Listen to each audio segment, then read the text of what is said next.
Thanks for joining us for today's episode of Canal Days. As always, I'm your host, Carrie, along with my co-host, founder of the Historical Tours of Greater Holyoke, Robert Kumo.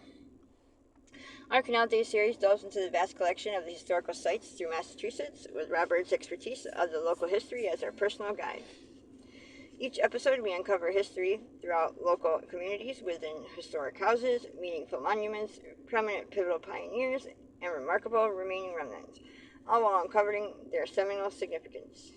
Today's episode of Canal Days will be traversing the McLean Reservoir of Holyoke, Massachusetts. So can you explain where the McLean Reservoir is within Holyoke? Easy to find. You go to the Ashley Reservoir, you go into its western beginning edge from a juncture with the right reservoir, and you look up, it's up the hill. You used to be able to get up there, not anymore. It's not open to the public anymore. So today, we're going to be talking about the history of it, and then where it's located, and why the reservoir was made, and then what happened to its very northern tip. Right, but most importantly, we'll talk about where this reservoir is located. If you want to walk up close to it, the closest you can get are one of the back trails into it. Even there, they start to have no trespassing signs. It's also visible from the Metacomic Trail, which is on East Mountain, through that portion of Holyoke.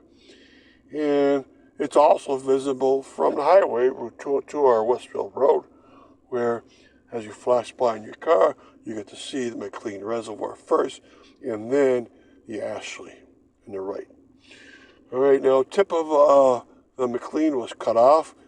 There was no Westfield Road in the past, and when they finally put it in the early 1920s, they actually cut a piece of the McLean Reservoir off, and it became a piece that's hard to find unless you live in a neighborhood. It's in the Rock Valley neighborhood.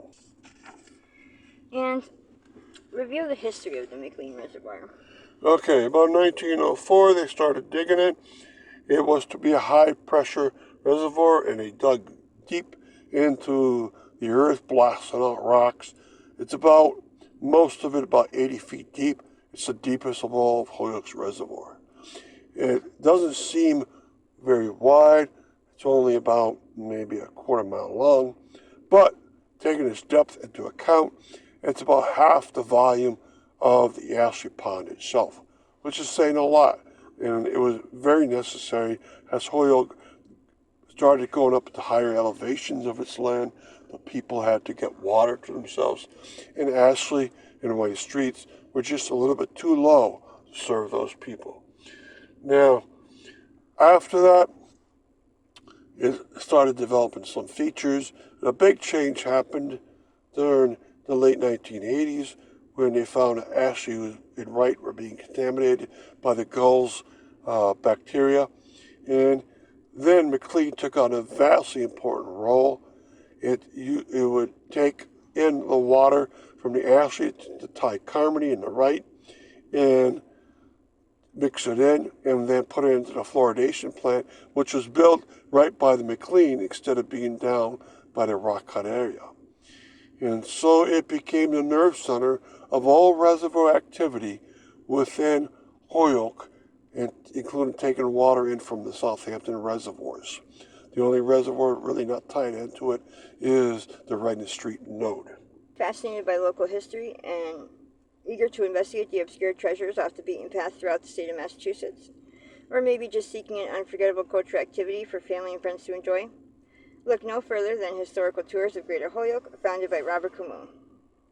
With over a decade of experience, Robert offers captivating tours and presentations of historic sites and landmarks throughout the state. Whether you're interested in canals, cemeteries, charming churches, or more, Robert's tours provide a unique and enriching experience for all. And that's not it. You can also schedule private tours tailored to your interests, ensuring a personalized adventure and unforgettable memories. Perfect for families or groups of all sizes, making for an exciting hands-on learning experience that brings history to life. Simply visit holyokecanaltour.org or email bobcat4214 capital B at yahoo.com to book your private tour today. But wait, there's more. Don't miss out on Robert's podcast and video series, Canal Days, where you can dive even deeper into the vital history of the Connecticut River Valley. Plus, for those who may not be local or would rather enjoy on the go or from the comfort of their home, Canal Days brings the adventure right to your screen. So don't miss out. Uncover the pivotal past with historical tours of Great River Holyoke to make your own history with memories that will last a lifetime. Remember to log on to holyokecanaltour.org for more information and secure a personalized experience today. Welcome back to our Canal Days episode of the McLean Reservoir. And can you illuminate on why this particular reservoir was created? It's a high pressure reservoir. That means that since it's a high elevation, that its water is going to be higher pressure than the other reservoirs of Holyoke. And since 1904, it's been able to distribute water to the upper elevations. Now, what that meant was anything above Beach Street, because you have the highlands and you have Elmwood, which were developing very greatly and weren't getting enough water. It doesn't seem to be very high, but of course it is. Water in the Ashley Wright system and in the White Street Reservoir system, sure, it's elevated compared to most locations around Holyoke. Even if it is higher than, say, the Highlands or Elmwood and Oakdale itself, the friction in the pipes as the water flows is going to help lose some of the pressure that's in that water as it's being pushed along. Pressure is exerted by the reservoirs themselves on this water that flows in a total block of water into a lower area. And it might not be able to get up to a 4-floor apartment that's in the Highlands, in a similar situation with other neighborhoods. So you had to build a high pressure reservoir, and that's what the McLean was. Now, even as Holyoke developed further, they couldn't even get to certain locations as, say, after World War II, people started moving out into further areas towards the west of Holyoke. And areas to the west of Holyoke are even higher in elevation. So I'm talking about locations such as Cherry Street, Jarvis Avenue, Homestead Avenue, and places up on upper parts of East Hampton Road. How can you get water up to there? Well, there's a pump station where the old Tannery Reservoir was. It takes water out of McLean's reservoir, which is joined all the water together and fluoridated the water, and it brings it to that pump station among other locations and pumps it upwards into the West Heights, and that means the upper parts like a Jarvis Avenue, right? And even that's not high enough, and they have another pump station to get up in these very high locations. So water is one commodity. You have to make sure it's able to reach the high points. This is what happened to the northern tip of the McLean. All right, when they first made the McLean in 1904, they added a special, beautiful gate at its northern tip, and that was finished by 1906. It had arched walls going sweeping backwards into a grand entrance, and people could go in there and look at that beautiful entrance coming out of the mountain. It's found at the edge of Appermont Highway, and there it still exists. You have to look through the brush or go in March or October, November, and see it. You can actually walk around inside there.